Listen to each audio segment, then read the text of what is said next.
तो सभी को नमस्कार। आज एक बार फिर हम पढ़ाई में जुड़ते हैं और आज देखते हैं नदी अपवाह तंत्र।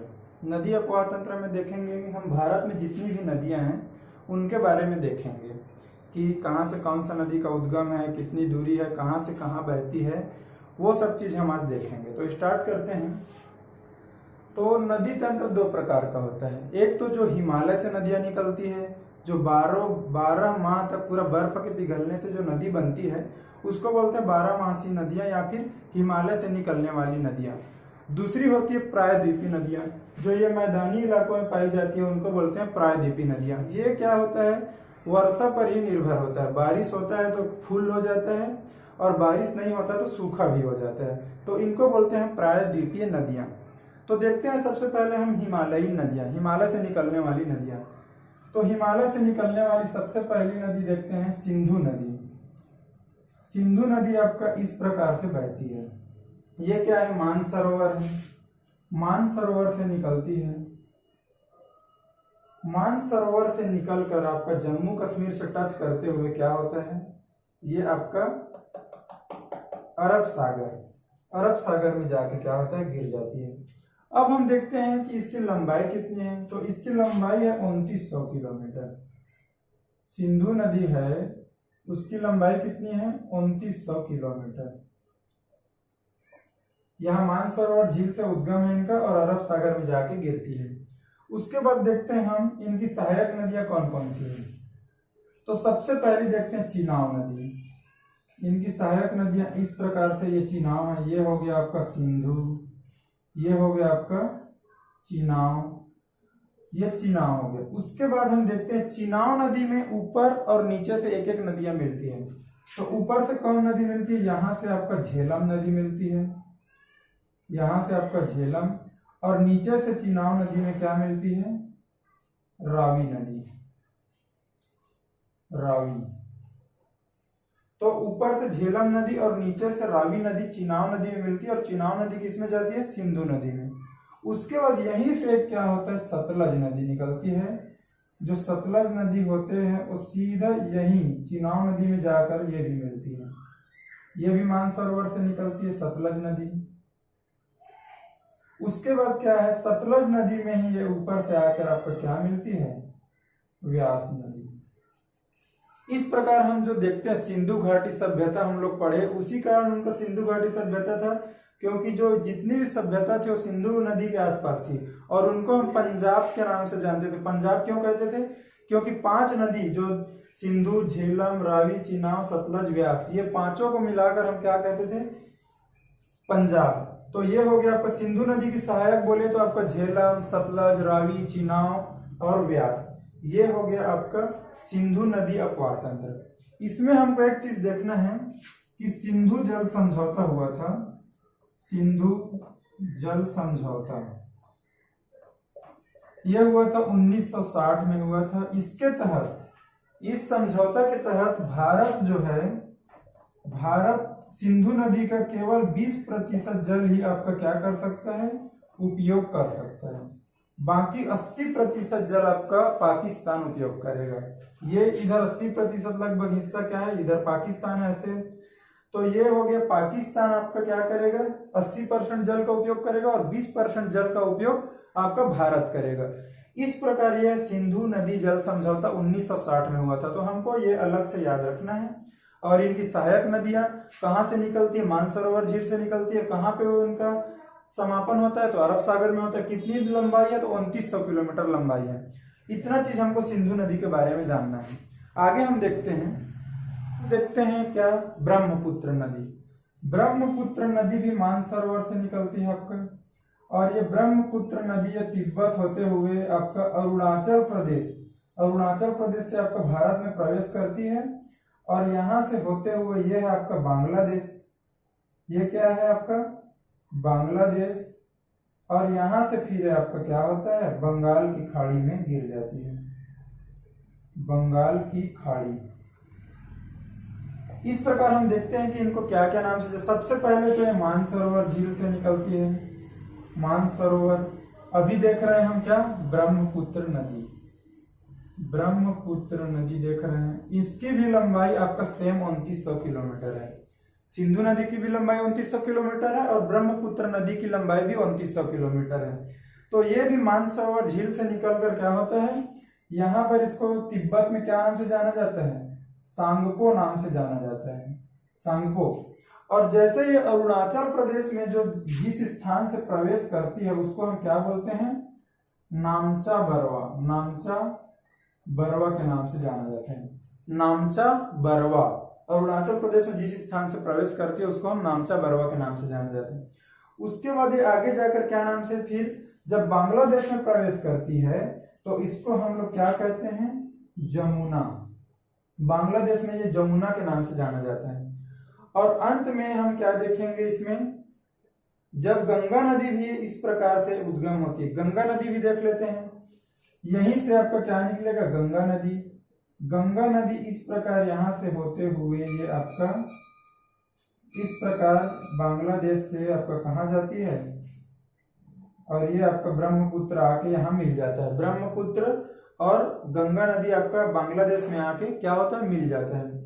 तो हम देखते हैं गंगा नदी। गंगा नदी कहाँ से निकलती है, गंगा नदी का दो उद्गम है, गंगोत्री हिमनद और अलकनंदा हिमनद। ये दोनों जा करके आपका क्या होता है, देवप्रयाग जो उत्तराखंड का स्थान है, देवप्रयाग, वहां जाके आपका क्या गंगा नदी के नाम से जाना जाता है।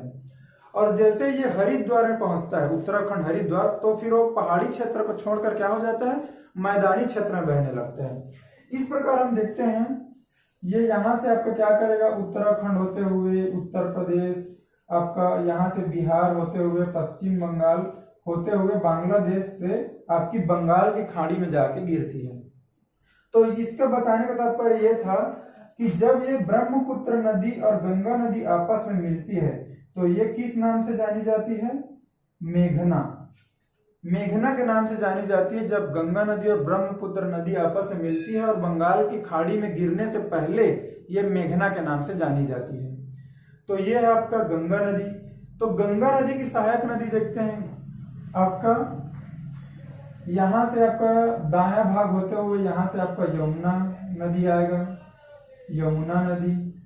ये आपका कहां से निकलती है, यमुनोत्री हिमनद। हम अभी क्या देख रहे हैं, हिमालय से निकलने वाली नदियां। तो मानसरोवर झील से ही आपका क्या निकला, सिंधु नदी निकला। मानसरोवर झील से ही आपका क्या निकला, ब्रह्मपुत्र नदी निकला। और गंगोत्री हिमनद और अलकनंदा हिमनद से आपका गंगा नदी निकलता है, जो देवप्रयाग में जाकर आपका गंगा के नाम से जानते हैं।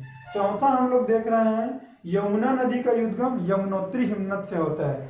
जो इलाहाबाद, हम सुने हैं इलाहाबाद किसका किसका संगम है, गंगा यमुना सरस्वती, जिसको प्रयाग के नाम से जाना जाता है। तो यहाँ जाके ये क्या होता है, यमुना गंगा नदी में जाके मिल जाता है, कहाँ, इलाहाबाद में। उसके बाद देखते हैं, ये हो गया यमुना, इसकी सहायक नदी। जो सोन नदी है, छत्तीसगढ़ के ऊपर में जो अमरकंटक है, अमरकंटक से ऐसे निकल कर ये क्या होती है, आपका पटना के पास, बिहार के पटना राजधानी है, वहां आपका क्या होता है, सोन नदी आपका मिल जाता है गंगा नदी में नीचे से। उसके बाद देखते हैं ये कोसी नदी, जिसको बिहार का शोक कहते हैं, कोसी नदी, यहां से घाघरा, गंडक, कोसी और दामोदर नदी। ये सब क्या है, आपका दामोदर को पश्चिम बंगाल का शोक कहते हैं और कोसी को बिहार का शोक कहते हैं।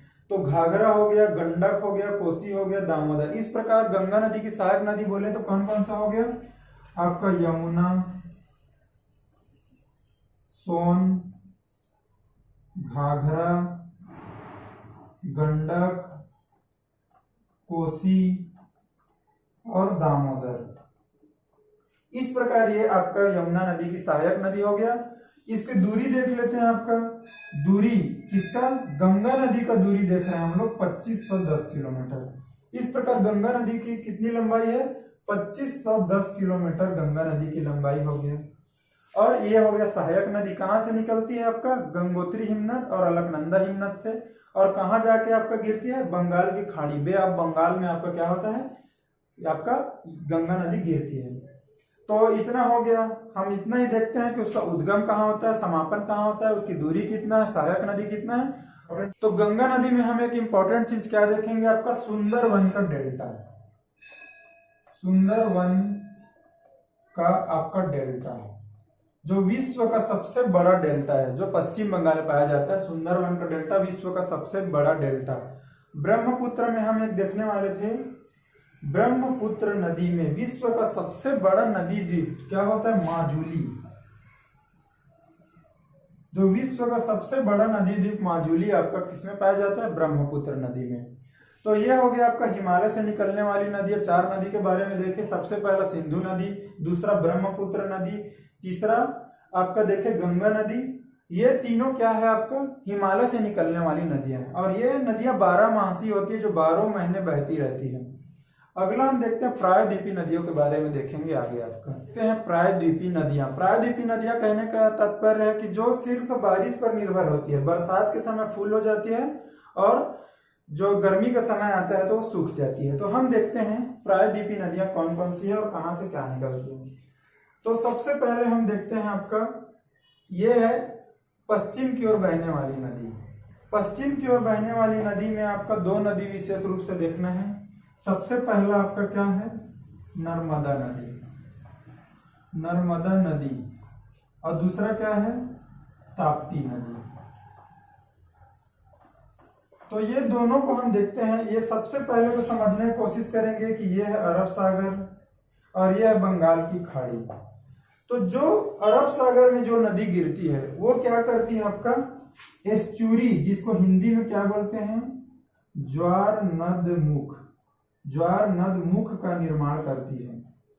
और जो नदी आपका बंगाल की खाड़ी में गिरती है वो क्या निर्माण करती है, डेल्टा का निर्माण करती है, डेल्टा का निर्माण करती है। जैसे हम लोग अभी देखे सुंदरवन का डेल्टा गंगा नदी में विश्व का सबसे बड़ा डेल्टा है, वो बंगाल की खाड़ी में गिरती है। तो हम ये चीज को विशेष रूप से ध्यान रखेंगे, जो नदी पूर्व की और बंगाल की खाड़ी में गिरती है वो डेल्टा का निर्माण करती है, और जो पूर्व में गिरती है आपका अरब सागर में वो ज्वार नदमुख, जिसको इंग्लिश में बोलते हैं एस्चुरी का निर्माण करती है। तो ये जो नर्मदा नदी और ताप्ती नदी क्या है, आपका दोनों पश्चिम की ओर बहती है। ये जो नर्मदा नदी है वो मध्य प्रदेश जो अमरकंटक है, अमरकंटक उसका उद्गम स्थल है, मध्य प्रदेश के अमरकंटक से निकलती है और आपका कहाँ, खंभात की खाड़ी में गिरती है।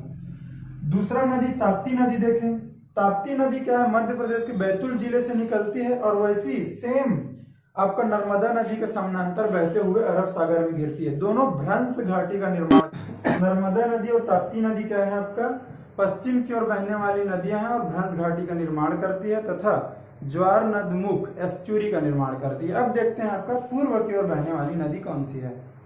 पूर्व की ओर बहने वाली नदी, पूर्व की ओर बहने वाली नदियों में मुख्यतः आपका कौन कौन सी नदी है, आपका महानदी है, गोदावरी नदी है, कावेरी नदी है, कृष्णा नदी है। तो इनके बारे में हम देखते हैं। तो यह आपका क्या है, महानदी। महानदी छत्तीसगढ़ के आपका कहां से निकलती है, धमतरी के सिहावा पर्वत से। तो महानदी इस प्रकार यहाँ से निकल करके आपका ओडिशा से होते हुए ये क्या होता है, यहाँ बंगाल की खाड़ी में गिरती है। कटक के पास, कटक उड़ीसा में बंगाल की खाड़ी में गिरती है। ये हो गया आपका महानदी। दूसरा देखते हैं गोदावरी। ये है आपका महाराष्ट्र का नासिक, नासिक से निकलकर ये आपका ऐसे छत्तीसगढ़ के नीचे से होते हुए आपका कहाँ गिरती है, बंगाल की खाड़ी में गिरती है, बंगाल की खाड़ी में। उसके बाद आपका ये है महाराष्ट्र का महाबलेश्वर। यहाँ से आपका कृष्णा नदी का उद्गम होता है और इस प्रकार इधर से आपका पूर्व की ओर बहते हुए बंगाल की खाड़ी में गिरती है। उसके नीचे में ये है कावेरी नदी, जहां से आपका ब्रह्मगिरी का पहाड़ी, जो पश्चिमी तट है उसमें ब्रह्मगिरी का पहाड़ी, ब्रह्मगिरी का पहाड़ी, यहाँ से आपका कावेरी नदी इस प्रकार निकलती है। ये कृष्णा नदी है, वो कहाँ से निकलती है, महाराष्ट्र के महाबलेश्वर से। और महानदी आपका कहाँ से निकलती है, देखें आपका धमतरी के सिहावा पर्वत से। और ये आपका क्या है, गोदावरी नदी। गोदावरी नदी कहाँ से निकलती है, आपका नासिक, महाराष्ट्र के नासिक से। और चारों के चारों क्या है, बंगाल की खाड़ी में इस प्रकार पश्चिम से पूर्व की ओर बहते हुए गिरती है। तो कहाँ से निकलती है ये हम देख लिए, और कहाँ जाकर समापन होता है ये देख लिए। अब उनके बारे में हम देखते हैं। सबसे पहले महानदी। तो महानदी इसमें क्या है, आपका हीराकुंड बांध बना है उड़ीसा में, हीराकुंड बांध। तो हीराकुंड बांध क्या है, आपका भारत का सबसे लंबा बांध है। हीराकुंड बांध सबसे लंबा बांध, सबसे लंबा बांध आपका कौन सा है, हीराकुंड बांध, जो आपका उड़ीसा में बनाया गया है। ये महानदी हो गया, एक याद रखना है। इसकी कुल लंबाई बोले तो 858 किलोमीटर है। और उसके बाद देखते हैं नासिक, गोदावरी। गोदावरी नदी के बारे में हम देखते हैं। यहां से, ये कहां से निकलती है, महाराष्ट्र के नासिक से निकलती है। इसको सबसे पहली बात तो बोलते हैं दक्षिण गंगा, दक्षिण गंगा के नाम से आपका जाना जाता है गोदावरी नदी, क्योंकि गोदावरी नदी आपका क्या है, प्रायद्वीपीय नदियों में सबसे लंबी नदी, सबसे बड़ी नदी, सबसे ज्यादा जल धारण करने वाली नदी आपका गोदावरी नदी ही है, इसलिए उसको हम दक्षिण गंगा के नाम से जानते हैं। तो गोदावरी नदी नासिक से निकल करके बंगाल की खाड़ी में गिरती है, ये याद रखना है आपको। उसके बाद हम देखते हैं कौन सी नदी, कृष्णा नदी। कृष्णा नदी यहाँ पर आपका उद्गम कहाँ से होता है, महाबलेश्वर से होता है। कृष्णा नदी उद्गम तो देख ही चुके हैं, कहां से होता है, महाबलेश्वर में, समापन बंगाल की खाड़ी में। इसमें याद रखना है आपका दो चीज, एक तो नागार्जुन सागर परियोजना, नागार्जुन सागर परियोजना इस नदी पर आपका निर्मित है, नागार्जुन सागर। इस चीज को आपको याद रखना है, कृष्णा नदी पर नागार्जुन सागर परियोजना है, इसका उद्गम और समापन आपको याद रखना है। फिर आपका आखिरी हम देखते हैं कौन सा, कावेरी नदी। ये कावेरी नदी है और ये क्या है, कृष्णा नदी। तो अंतिम में देखते हैं कावेरी नदी। कावेरी नदी को हम क्या बोलते हैं, दक्षिण भारत की गंगा बोलते हैं, दक्षिण भारत की गंगा।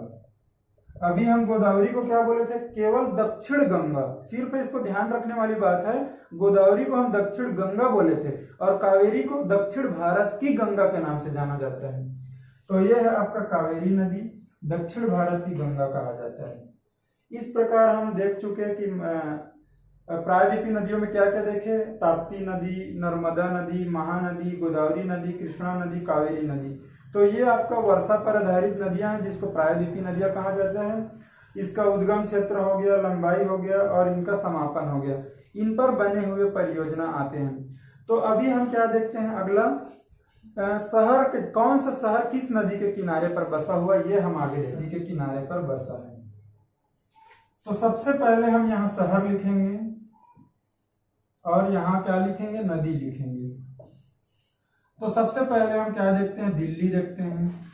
दिल्ली आपका यमुना नदी के तट पर बसा हुआ है, यमुना नदी के तट पर बसा हुआ है आपका। फिर देखते हैं आगरा, आगरा भी किसके तट पर बसा हुआ है, यमुना नदी के तट पर, क्योंकि आगरा जब जाएंगे तो ताजमहल के जस्ट पीछे से आपका यमुना नदी बहता है। तो ये हो गया आपका आगरा, यमुना नदी के। फिर आता है अयोध्या, अयोध्या भी आपका यूपी, अयोध्या, यहाँ पर सरयू नदी, रामायण में हम देखते हैं सरयू नदी के तट पर बसा है अयोध्या। उसके बाद हम क्या देखते हैं, जो सिकंदराबाद है, सिकंदराबाद, वो आपका किस नदी के तट पर बसा है, सिकंदराबाद और सिकंदराबाद मूसी नदी के तट पर बसा है। और हैदराबाद, हैदराबाद और सिकंदराबाद मूसी नदी के तट पर बसा हुआ है। उसके बाद हम क्या देखते हैं, गंगा नदी, गंगा नदी के पास 3-4 शहर का नाम याद रखना है, पटना हो गया, इलाहाबाद हो गया, इलाहाबाद, कानपुर, उसके बाद आपका कानपुर, हरिद्वार, हरिद्वार। तो ये हरिद्वार, पटना, इलाहाबाद, कानपुर, ये सभी शहर किसके तट पर बसे हुए हैं, गंगा नदी के तट पर बसे हुए हैं। फिर हम अगला देखते हैं जो J&K है, जम्मू कश्मीर, वो किसके तट पर बसा हुआ है, झेलम नदी के तट पर। अर्थात जम्मू, जम्मू किसके तट पर बसा हुआ है, झेलम नदी के तट पर बसा हुआ है। लखनऊ, लखनऊ किसके तट पर बसा हुआ है, गोमती नदी के तट पर।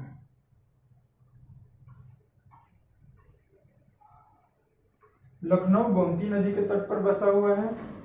और आपका हम देखते हैं जो कटक महानदी, जो कटक शहर है, कटक, वो आपका महानदी के तट पर बसा हुआ है। देखते हैं हम उज्जैन, उज्जैन आपका क्षिप्रा नदी के तट पर बसा हुआ है, क्षिप्रा नदी। उसके बाद देखते हैं कोलकाता शहर, कोलकाता है वो बसा हुआ है हुगली नदी के तट पर। अहमदाबाद देखते हैं, अहमदाबाद, अहमदाबाद किस नदी के तट पर बसा हुआ है? साबरमती नदी, साबरमती, क्योंकि अहमदाबाद में साबरमती आश्रम भी है। नासिक, नासिक, अभी हम देखें नासिक कहाँ से, नासिक से कौन सा नदी निकलती है? गोदावरी। इस प्रकार ये हो गया शहर और वो बसने वाले तट का रेट। तो इस प्रकार हम क्या देखें, हिमालय से निकलने वाली नदियां, प्रायद्वीपीय नदियां और कौन सी नदी किस शहर के तट पर बसा हुआ है। तो इसके हम मैप के माध्यम से समझने का कोशिश किए और एग्जाम में भी लगभग इसी पैटर्न से क्वेश्चन आता है कि उद्गम कौन सा है, उनकी सहायक नदियां कौन सी है और कहाँ जाके विलीन होती है, किस शहर के तट पर बसा हुआ है, उनकी लंबाई कितनी है और कौन से राज्य से होकर बहती है, उसका जगह कहाँ से। तो ये सब हम देखें। तो उम्मीद करते हैं कि यह वीडियो आपको पसंद आएगा और इसी तरह आप मेहनत करते रहिए। अभी के लिए इतना ही, धन्यवाद।